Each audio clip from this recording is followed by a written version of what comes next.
you. And yung isa pang gusto ko mangyari, each time na magre-register ang isang owner ng isang sasakyan, he or she must present himself or herself sa LTO physically at magpapakita ng mga identification to ensure or to assure the LTO na siya ngayon talaga ang nagpaparegister. Real talk. Pumunta yung driver ni Senator. Halimbawa, kaya bang sabihin ng LTO, Mr. De La Cruz, kay Senator pala ito pa-reportin mo dito si Senator. Kasi before, hindi po kailangan anybody can register a vehicle through a fixer or through someone. So ang gusto ko mangyari from now on, kapag nag-rehistro ang isang tao ng kanyang sasakyan, even though if it's Raffy Tulfo, nakalagay doon Raffy Tulfo, si Raffy Tulfo dapat pupunta sa LTO at sasabihin, Sir, ako po ay mag-renew ng aking registration ng aking sasakyan at ako po si Raffy Tulfo, ito po yung aking passport, ito po ang aking ID. Clear po tayo dyan. Yan po ang gusto ko maging patakaran from now on. Hindi tama. Why? Pag pala ang may-ari, Senator, LTO nang bahala. Kapag tricycle driver, hindi pwede. At ako po si Raffy Tulfo, ito po yung aking passport, ito po ang aking ID. Clear po tayo dyan. First class ticket to the top, no limit, I don't play no gimmicks, I'ma take you to the clinic, if you want a taste, come at me and you will be replaced, they won't find a trace of you anywhere. So, taas yung kamay yung mga bumoto kay Raffy Tulfo dito sa mga viewers natin. Okay, taas ang kamay. So yun na lahat ng bumoto kay Raffy Tulfo dito sa nanonood, taas ang kamay. Oh yun, so may LTO operation yun so yung click na yon, walang helmet, dalawa sila at sinelas pa. Ayan, tinanggal yung plaka. Daming violation na, naka-short, walang helmet. Pahabol kasi iba't kasi LTO. So real talk lang, natutuwa ba kayo sa trabaho ng idol nyo, si Idol Senator Raffy Tulfo? So for today's video, tingnan natin yung solusyon na pinarating, hindi naman solusyon, maganda raise up ni Colonel Busita dito sa LTO. Kasi ito yung nakarang hearing sa Senado na kinat ni Raffy Tulfo yung yung gustong concern ni ASEC Vigor Mendoza. Kinat niya, sinabihan niya ng practical solution, common sense solution. So kaya pumutok talaga yung riding public. Panoorin natin yung content ni Colonel Busita and paano niya ni-real talk si Senator Raffy Tulfo. Una, ASEC, on behalf of One Rider Party List at nitong ating mga kababayan, nagpapasalamat po ako na na-recognize po ninyo na kanina nabanggit po ninyo na may mga pagkukulang ang LTO. Totoo po, malaki ang ambag ng LTO sa problemang ito. Pero, paglilinaw lamang, kamakailan lang umupo si ASEC. Pero itong problema pong ito, ilang dekada na ang nakalipas. Hindi na natin kailangang magsisihan pa. Marami na ang namatay ng mga nagdaang administrations. Ang maganda lang nito, nandito si ASEC, gusto niyang ma-address itong issue at bukas yung kanyang opisina. Siya lang yung madalas mag-conduct ng ganitong hearings, consultations, pag may issue. So, malaki talaga ang ambag ng LTO sa problemang ito. Why? Alam ng taong bayan, during the past administrations, basta may pera ka, wala kang alam, pwede kang magkalisensya. Dahil dyan sa issue na yan, marami sa ating mga babayan hindi alam na kapag bumili ka pala ng second-hand na sasakyan, dapat mayroon kang original ORCR. Marami pong motorista, mga bumili ng second-hand na sasakyan, walang kopya ng original ORCR. Xerox lang. Bakit po, ASEC? Nag-assume ng balance. Yung kaibigan niya kasama sa trabaho, kaya pala binenta yung motorsiklo, hindi na nakakahulog. ipinasa. Now, nabayaran. So, wala siyang original ORCR. ASEC, merong mga kababayan tayo dyan, bumili ng second-hand na sasakyan, hindi valid yung ID ng vendor. So, hindi mo maitransact yung transfer of ownership. Pag hindi valid ang ID ng vendor, ang ina-advise ng LTO personnel, isama yung vendor. Hindi na nga malocate, umuwi na ng Mindanao eh. Yung bagong owner ng sasakyan, pupunta ng LTO. Dala yung deed of sale, dala yung photocopies ng valid ID. Sasabihin ng LTO, Mr. De La Cruz, ang mother file ng nabili mong sasakyan sa Davao. Nandito ka sa Quezon City. Kailangan ng confirmation of registration.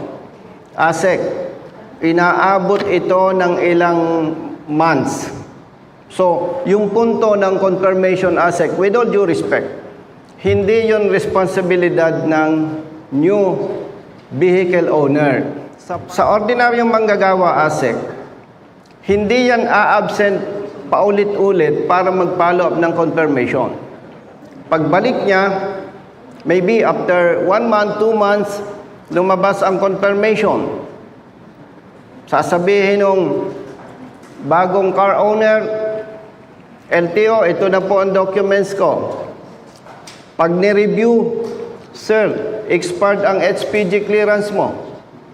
ASEC, sa maliit na manggagawa, kahit yan ay 200 or 300 pesos lang, mabigat po yan. Ang mga ordinaryong manggagawa, ASEC, parang soft drink na Coke.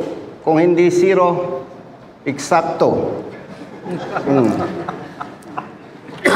Speaking of HPG clearance, pwede po kayong malaman, ASEC, sa kaibigan natin, kay General Segon, instead of 1 week validity, is it possible na gawin po natin na 1 month man lamang, General Segon, sir?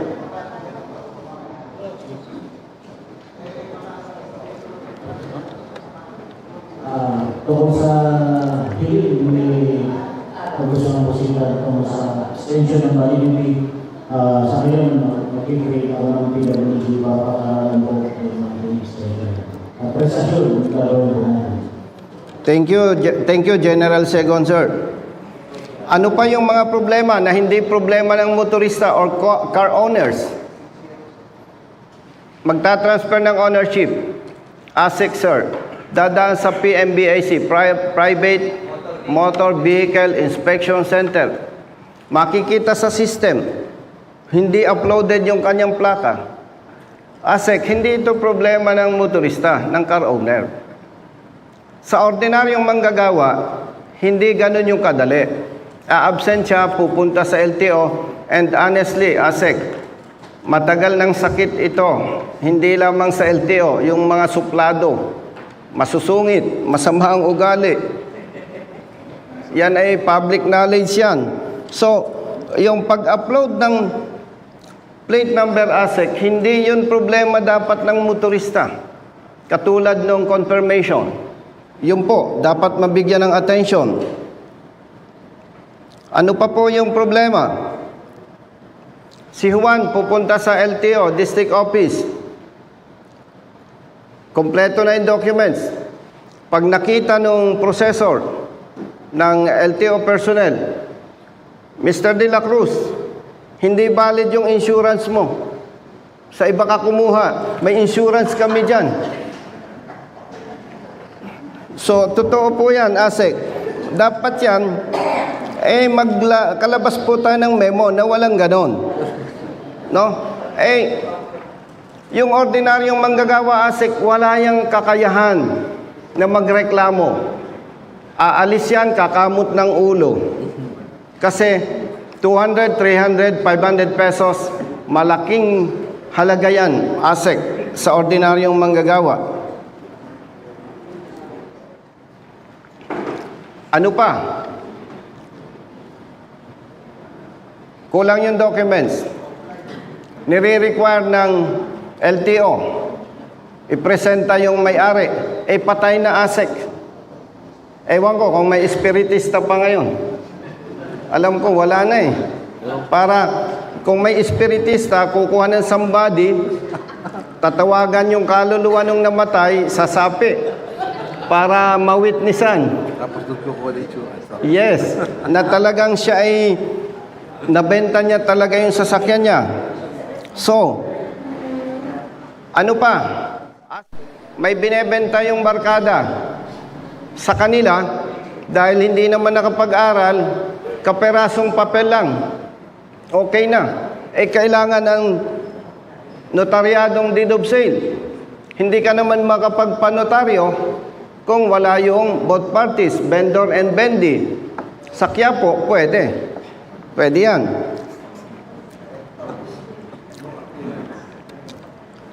So, ano pa? Binili ni Juan ang sasakyan ni Pedro. Halimbawa po, ASEC kotse. Okay naman ang transaksyon. Nung itatransfer na, dadaan sa HPG na discover. Nagpalit pala siya ng engine. Problema yon, ASEC. May mga requirements yan. Hindi po pwede yan. Kailangan may sales invoice, kailangan may certification kung sino yung authorized company or registered business company or auto shop na siya yung nagpalit ng engine sa kanya pinagawa. Ano pa, ASEC? Change color. Bumili ako, hindi ko alam. Yung palang dating may-ari, nag-change color. So, mabigat para sa ordinaryong manggagawa. Another gastos na naman yan. Change body design. Nagpalit. Itinaas yung siding. Naglagay pa ng top load. So, problema yan, ASEC. In good faith, binili ko yung sasakyan ni Pedro. Nung itatransfer, ang bili ko sa motorsiklo, 15,000 pesos. Nung pumunta ako sa LTO, inaayos ko yung transfer of ownership, ASEC. 15,000 yung multa, naka-alarma. Hindi na ako mag-attempt na i-transfer ko yung ownership. Ano pa ang issue, ASEC? Pagdaan ko sa HPG, nakaw pala yung nabili ko. Ano pa? Yung nabili kong sasakyan, ASEC, may kaibigan ako sa isang company, property ng company. Akala ko, nagbayad ako, okay na. Yung pala, kailangan pa ng secretary certificate. Close na yung company. So, hindi ko may tatransfer. In general, ASEC, with all due respect, ang sambayan ng Pilipino, matitino at mabubuti. Pag sinuri mo, ang problema, ang bola, nasa LTO at nasa HPG. In coordination ho to ng mga financial institutions, mga bangko, kung saan po nakasanla itong mga sasakyan na to. Nope. I'll We're give you a beginning. practical solution, Yes, sir. common sense solution. So with that, ASEC, kayo po ay lawyer, si Executive Director, lawyer. Wala po akong nakikitang paglabag sa batas kung kayo ay magbibigay ng moratorium at least 1 year. Second, napakaganda po na mag-issue tayo ng memo, kung tama po ang ating mungkahi, na lahat ng regional offices, lahat ng district offices mag-provide ng isang dedicated lane para sa transfer of ownership. And considering, ASEC, yung mga nabanggit kong problema, wala nang pinakamagaling sa Pilipinas ang makaka-resolve niyan para makomply ng libo-libo nating mga kababayan. Ano po ang nating pwedeng imungkahi dyan? Kung ako ang nasa posisyon ng LTO at ako inassign ni ASEC sa lane na ito, sa Quezon City halimbawa, dumating si Pedro, ang daming problema ng kanyang documents, iminimungkahi, ASEC, na ang gagawin ko lamang doon sa motorista na yon or bagong possessor or owner, pumunta ka sa HPG. Pagpunta sa HPG, hihingi siya ASEC ng certification. Sir, HPG, ito po ba ang sasakyan ko? Reported carnap? Stolen? No. Sir, ito bang sasakyan ko ay involved sa crimes? No. HPG, sir, may involvement ba ito sa accident or whatever complaints? No. Mag-i-issue ang HPG ng clearance. Now, pwede rin namang wala sa record ng HPG na ito ay nakaw dahil baka yung nanakawan ng sasakyan ay nasa ibang bansa. To protect the HPG, pinakamaganda mag-demand sila ASEC ng undertaking na sinasabi nitong bagong alleged car owner, pinanunumpaan niya na maayos to, in good faith, nabili ko. In the event na may complaint, carnap, stolen, involved sa anumang krimen, willfully, isasubmit ko ang unit, ang sasakyan, at haharapin ko ang investigation. Then, pag na-comply ko yung requirements na yon, ASEC, pupunta ako sa LTO. Dala ko yung HPG clearance. Magpapagawa din ako ng another undertaking. Isubmit ko sa LTO na pinanunumpaan ko. LTO, sa pagkakaalam ko po, maayos, in good faith kung binili yan. At kung yan ay sangkot sa krimen o anumang questionable na kinasasangkutan, willfully, isasubmit ko po at ako ay haharap sa investigation. Sa palagay ko po, ASEC, kapag ka po nakumpleto ko yon at i-transfer ninyo ang ownership sa akin, wala akong nakikitang pananagutan sa parte ng LTO. Ibig sabihin po, maililipat ninyo yung ownership sa pangalan ko. Pero kapag may lumutang na complainant, LTO, bakit ninyo nirehistro? Ay nakaw yan. Lalabas ang may kasalanan pa, yung claimant. Why? Hindi ka nag-report sa PNP. Okay, wag na tayong magsisihan. Sige, submit mo yung report. Then, isa-submit ng LTO sa HPG, which is the proper authority to conduct investigation. Mag-iimbestiga ang HPG. Ipapatawag si Juan de la Cruz. Hindi pwedeng tumanggi si Juan de la Cruz dahil meron siyang affidavit of undertaking. So with that, ASEC, naniniwala po ako kapag ginawa natin yan, legally, maayos ang lahat. Then after nung ibinigay po ninyo halimbawa na moratorium, effective 2026, lahat ng transfer of ownership, within 5 days, dapat ma-report ng seller. Within 20 days, dapat may transfer of ownership. I think ASEC, yung gustong i-implement base sa batas na 20,000 pesos, wala akong nakikitang dahilan na may magrereklamo. Why? Ibinigay na po ninyo lahat ng magandang solusyon. At walang sino man ang pwedeng magreklamo. ASEC, LTO, bakit ang laki ng multa? Pambihira ka naman.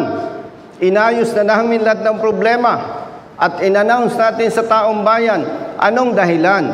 Ibig sabihin, kung akong tatanungin, hindi mahalagang usapin ASEC dyan ang multa, provided ma-resolve muna natin yung malaking problema bago po tayo magpataw ng malaking multa sa ating mga kababayan. And one thing for sure, ASEC, walang magrereklamo kapag ka po yan ay inadapt at inimplement po natin. And ASEC, hindi naman ako lawyer, pero pag ako'y may idea, kinukonsulta ko po sa lawyers. And I hope and I pray na ito pong ating mungkahi on behalf of One Rider Party List at ng ating mga kababayan ay inyong i-adapt. And lastly, ASEC, hindi po ako naniniwala, ASEC, na tama, makatarungan at praktikal na lahat ng car owners kailangan pumunta sa LTO para mag-report at ayusin ang rehistro. Why? May legal documents eh. Kunwari, ako, isang congressman, inutusan ko yung aking driver, i-renew mo yung rehistro ng kotse ko. May documents eh. Bakit kailangan mag-report pa ako sa LTO? O, real talk tayo. With all due respect, ASEC, unsolicited advice. Huwag tayong maglabas ng memo na hindi po natin kayang ipatupad. Why? Halimbawa, ni-require natin ang bawat car owner na kailangan personally mag-report sa LTO. Real talk. Pumunta yung driver ni Senator. Halimbawa, kaya bang sabihin ng LTO, Mr. De La Cruz, kay Senator pala ito pa-reportin mo dito si Senator. Hindi gagawin niya ng ating tao. Anong pwedeng gagawin dyan? Sige Brad, ako nang bahala. Hindi tama. Why? Pag pala ang may-ari, Senator, LTO nang bahala. Kapag tricycle driver, hindi pwede. So lalabas dyan yung korupsyon. Baka naman. On behalf of One Rider Party List at nung ating mga kaibigan na naniniwala, mangyari po, i-consider po ninyo yung aming recommendation at huwag obligahin na ang mga may-ari ng sasakyan siya mismo magre-report. Mapapahiya po ang LTO dyan sapagkat hindi po ninyo kayang i-implement yan. Paginhawahin natin ang buhay ng ating mga kababayan. At alam ko naman, hindi ka magpatawag ng ganitong consultative meeting kung ikaw ay bingi at kung ikaw ay hipokrito na magpapatawag pero yung gusto mo, ang susundin mo. And yung isa pang gusto ko mangyari, so ang gusto ko mangyari from now on, at ako po si Rafi Tulfo, ito po yung aking passport, ito po ang aking ID. Clear po tayo dyan. At matagal na kitang kilala, marami na akong ni-request sa'yo na pag nakita mong tama, sometimes, idinadaan ko pa sa ating executive director, immediately, naglalabas po kayo ng memo. At talagang ako mismo, kumpiyansa, mahal mo yung ating mga kababayan, lalo na yung mga motorista at ang kanilang pamilya. Yun lamang po, ASEC. Maraming salamat. Ayun na nga, no? Si Rapi Tulfo yung pinakamatunog na presidential ball is coming 2028. No? So ngayon pa lang, well, kilala na natin si Rapi Tulfo. Kasi baka mamaya pa naging presidente yan, pagbawal yung motor sa kalsada. So yun lang, ano? Kung gusto mo yung content for today, consider to subscribe and hit that notification bell.